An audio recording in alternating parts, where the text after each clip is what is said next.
की जनता देख रही है कि बाधा बनने वाले लोग हैं। वो समय आएगा, अगर यही आचरण नहीं रहा, सुधरे नहीं तो दोबारा विधानसभा का माहौल होगा। अब बंदी आप करने जाइएगा तो लॉ एंड ऑर्डर तोड़ दीजिएगा। विधि व्यवस्था है कि नहीं है, आपको छोड़ दिया जाएगा ताकि कूद करके कलेक्ट्रेट के ऊपर जाकर या कलेक्टर की कुर्सी झकझोर करके और उसको ढाई दीजिए। यही नियम है, यही प्रक्रिया है, यही कानून है। नमस्कार, लाइव सिटीज में आपका स्वागत है। मैं हूं आपके साथ प्रीति झा। आपने देखा कि इस बार का जो मॉनसून सत्र था वो कितना हंगामेदार रहा। सदन इस बार सही तरीके से चल ही नहीं पाया और इसको लेकर बिहार विधानसभा के अध्यक्ष अवध बिहारी चौधरी ने भी यह कह दिया कि देखिए, जो ऐसे लोग हैं जो सदन चलाने में बाधा पहुंचाते हैं उसके लिए हम लोग हैं, और ऐसे लोगों को जो वहां की जनता है, जो उनके क्षेत्र की जनता है, वो उन्हें जवाब देगी। ऐसी स्थिति हो जाएगी जो वो दोबारा सदन का मुंह नहीं देख पाएंगे।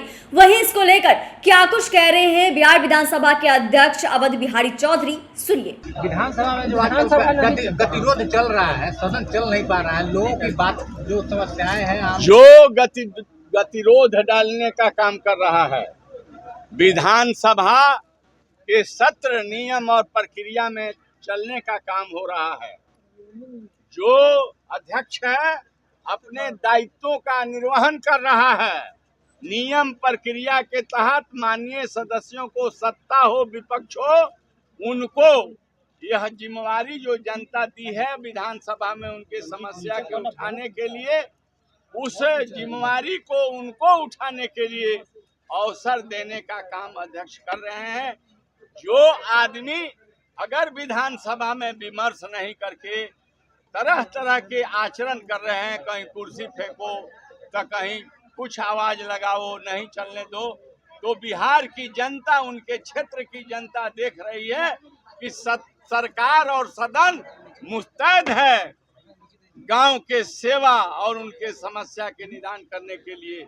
लेकिन वो बाधा बनने वाले लोग हैं, वो समय आएगा वैसे तत्वों को, वैसे प्रतिनिधियों को समय बतावेगा और उनके क्षेत्रों के जनता उन्हें पुनः जो है, अगर यही आचरण नहीं रहा, सुधरे नहीं तो दोबारा विधानसभा का मुंह लोग बेगूसराय कांड को लेकर भाजपा हमलावर हो चुकी है, काफी आरोप लगा रही है, क्या कहना है? मैं यही कहना चाहता हूं कि उन लोगों ने अपने जो आचरण किया, वो लोग कहते हैं कि विधानसभा ने, अरे उस दिन तो लोग सभा में आए थे, विधानसभा में हल्ला किए, उसके बाद वो फिर चले गए, मतलब वहाँ कहाँ गांधी मैदान आके हम लोग जो है जुलूस निकालेंगे।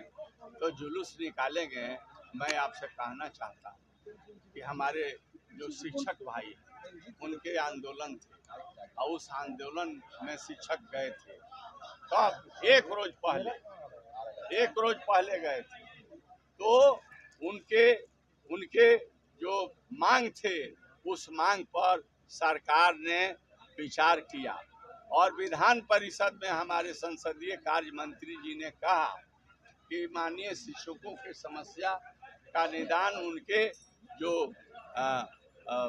संगठन के जो पदाधिकारी हैं, सत्र खत्म हो जाएगा, मैं बुलवाऊंगा और विमर्श करूंगा और विमर्श से रास्ता जो होगा नियम कानून में निकालने का काम करूंगा।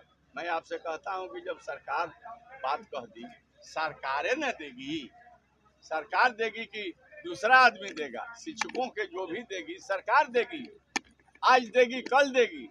सरकार ने ही तो नियुक्ति किया है, सरकार ने ही तो नियम बनाया है, तो सरकार से तो मांगने गए और सरकार ने कह दिया कि सत्र के बाद हम नेताओं से बात करके जो आपका मांग है उस पर हम लोग नियम संगत कार्रवाई करेंगे। अब इसके बाद आपको बंदी 13 तारीख को कौन सी करने के लिए चले गए? अब बंदी आप करने जाइएगा तो लॉ एंड ऑर्डर तोड़ दीजिएगा। विधि व्यवस्था है कि नहीं है, आपको छोड़ दिया जाएगा आगे कूद करके कलेक्ट्रेट के ऊपर जाकर या कलेक्टर के कुर्सी झकझोर करके और उसको ढाई दीजिए। यही नियम है, यही प्रक्रिया है, यही कानून है। इसलिए सरकार अपनी व्यवस्था करती है। कोई सरकार, चाहे वो सरकार रहे चाहे कोई सरकार रहे, सरकार बनती बिगड़ती रहती है, लेकिन विधि व्यवस्था को नियंत्रण करने के लिए जो भी प्रशासक होते हैं वो प्रशासनिक व्यवस्था करते हैं। तो आपने सुना कि अवध बिहारी चौधरी ने क्या कुछ कहा। दरअसल वो मोतिहारी पहुंचे थे और वहीं पर जब उनसे सवाल किया गया तो उन्होंने कई सारे सवालों के जवाब दिए। और वहीं जहां एक तरफ बीजेपी नेताओं के ऊपर लाठीचार्ज हुई थी, इसको लेकर भी कहा कि देखिए शिक्षक अभ्यर्थी तो अपने मांगों को लेकर सड़क पर उतरे ही थे और जो संसदीय कार्य मंत्री हैं उन्होंने यह कह दिया था कि सदन खत्म होने के बाद ही इस पर विचार विमर्श किया जाएगा। उसके बावजूद भी बीजेपी के नेताओं ने ऐसे प्रदर्शन किया जिसकी कोई जरूरत ही नहीं थी। तो बिहार में लॉ एंड ऑर्डर नाम की कोई चीज है भी या नहीं है, और ऐसे ही देखा गया और इसी को लेकर लॉ एंड ऑर्डर का पालन करने के लिए ही ये तमाम चीज़ें जो है उसे अपनाई गई। बने रहे लाइव सिटीज के साथ। अगर आपने हमारे चैनल को सब्सक्राइब नहीं किया तो सब्सक्राइब कर दें, फेसबुक पेज को लाइक कर दें। वीडियो देखने के लिए आपका धन्यवाद।